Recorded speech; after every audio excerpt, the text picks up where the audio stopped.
Hi, it's so hard to be a smart consumer. Like, you're always trying to pick up the best thing you can buy, the most affordable one, the one that is not going to break in 3 months. And I just failed at it again. Like, these companies, they are trying so hard to become unreliable. So, quick recap about me. I love this Epson printer that I have, and it was a good choice at the time of purchase. Me and my father, we were done with all these pricey inkjets, the ones that you cannot just put any ink on them. You have to purchase the brand labeled ones, and they just print like 30 pages and they run out again. Then for our next printer, we bought a laser printer. That went better, actually. It was slightly pricier than the inkjet printers, and then it was printing hundreds of pages. But then again, they sold it. They managed to make it also pricier. They were also selling these laser printer inks with their chips on them. So you can't just purchase another one from the third party market and you can't just put it in. It does not work that way. Well, they managed to crack some of them, so you can actually find some third party solutions, but like they are also pricier. They are putting electronic locks, electronic limits on everything. So when I found out about this new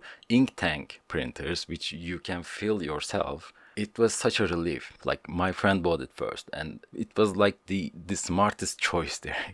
And they were priced reasonable. The printer was priced reasonable. The inks themselves was priced reasonable. So we went to the store, we purchased one, and it came with its inks, and they were so big. I thought like they were going to print for life, and like they kind of did. They really printed for like 2 years before I had to refill them. It opened so many options for me. I can now print anything I want. I can print some documents for my education. I can print some flyers. I can print some other personal projects or like school projects. I had done lots of things with this printer. It's such a cool printer. Like, this is just such a cool concept. It felt like it should have been this way always. It was just the hand of capitalism was gone. Like, I was free to print anything I want. Okay, so then what happened? I saw this error on my computer. Printer's ink pad is nearing the end of its service life. Please contact Epson support. So you can't just skip this. It says that the little sponge in it that access ink to be stored in it, like, I guess it was used in the cleaning cycle, and I just cleaned the printer regularly, like maybe every 2 months, because it clogs up its printer head. It's just a normal daily usage. I didn't just use it for commercial things or something. I was just printing my own stuff. So it took about like 4 years for this warning to come up, and that's just it. You don't have any option but to go to a certified Epson service center or Epson repair shop. And I heard from a friend that they charge like $30. It's annoying because it's just a little sponge. Like, this is the sponge that I'm talking about. You can just change it yourself. I believe it's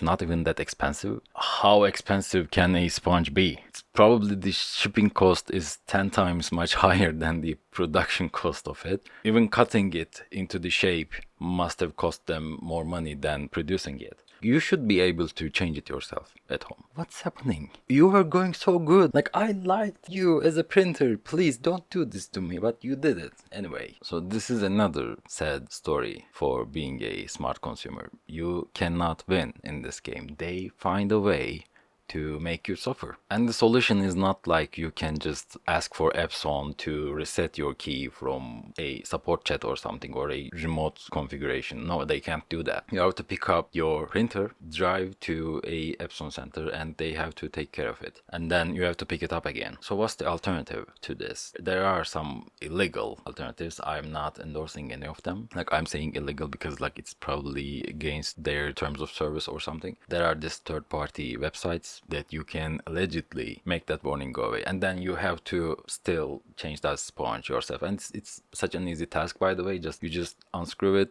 then put the new sponge in, and then that's it. Well, did they really need it to do this? It was such a good purchase because it was really a cheap printer. The usage of it, at least, was really cheap, and it also has other features too, like photo printing and scanning. Actually, it has a really good scanner on it. At the time, it was the best available when it comes to a printer with a scanner. Now I see most of them support this 1200 dpi, but this was the only option available. It has such a good quality scanning, by the way. Like, just look at this. Like, you can see this red thing there.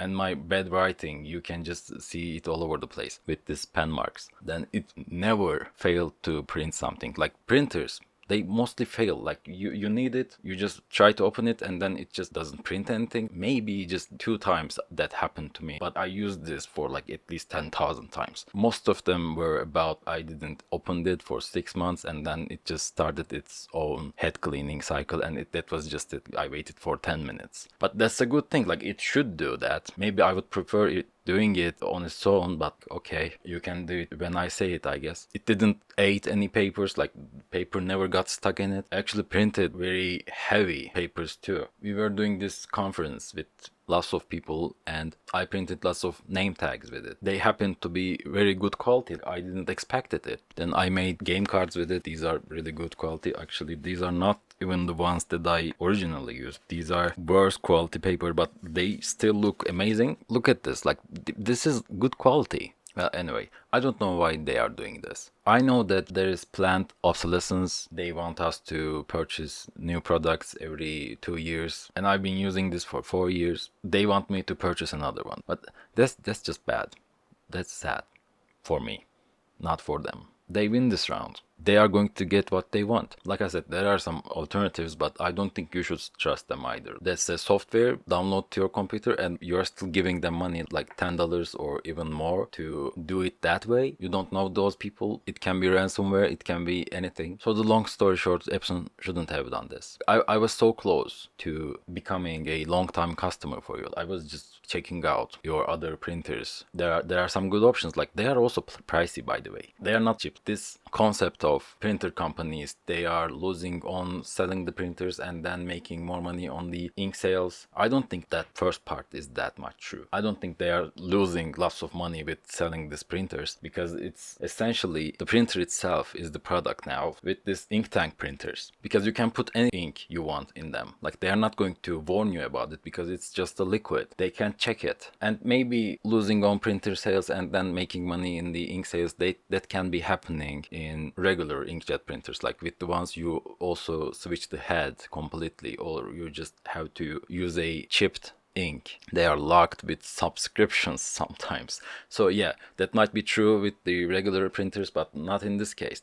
In this case, it's just the product itself. I purchased this one and they have so many options. There are some printers that start from $200, okay, and then you add a scanner on top of it and it now becomes $400. You add another option like a scanner but with multiple papers, and then it becomes even pricier, like $800. They are already doing this weird pricing and profiting out of the product itself, and those parts are not that expensive. Epson has like 10% of the marketplace right now, and the market is growing. They are selling more and more printers each year. And yeah, the globalization and reaching more markets can be the reason for that. But each day we are using more and more electronic files for communications. Like it feels like it should be coming to an end. But I guess it's more reliable for at least governments to print out stuff. There are shipping labels, other institutions, education, legal requirements. So yeah, they are growing somehow, but are they going to be able to keep up with the end consumer? Like, are they going to still hook us up to this ecosystem? Because if you are going to do this anyway, I'm not going to purchase the best printer I can buy. I'm just going to purchase one that can just do its job once a year, and I'm not going to keep using it until it breaks, and then I can purchase another $50 one. But a day is going to come where no one is going to have any more printers in their houses, because you are making it an expensive thing to own. You are making it not worth it. You were on the good path. You were okay. That was the right brand image for you. Print whenever you want, whatever you want, endless refills. But then this is the move you pull. And 2 of my friends had this exact printer. Their printers just broke itself. Like it just stopped working. They had to send it to a service center, and they've been told it was near $200 to repair the printer. So it was matching a new printer's price. I think that is exactly why the market is growing. One day you're looking like the good guy, and then the next day you are just still the same old bad guy. Okay, it's not that hard to make a printer. Actually, it's not that hard. Well, I can't do it at home. Like maybe I can, but not like this. Not like it wouldn't be a good quality printer. It has some electric motors. It has a plastic cage. While the paper is rolling, you are just going to drop the correct color to the paper. You can watch some 3D videos about it if you want to learn more, but it's a really basic machine. Anyway, just wanted to talk about it a little bit. Recently I made a game. It's a number grouping puzzle game on Apple App Store and Google Play. You can check it out. I would really appreciate it if you do. I also made another game, Counting Sheep to Sleep game. Well, it's a game, you will see if you check it out. I'm really proud of it actually, but not enough people played it. Okay, thank you for listening.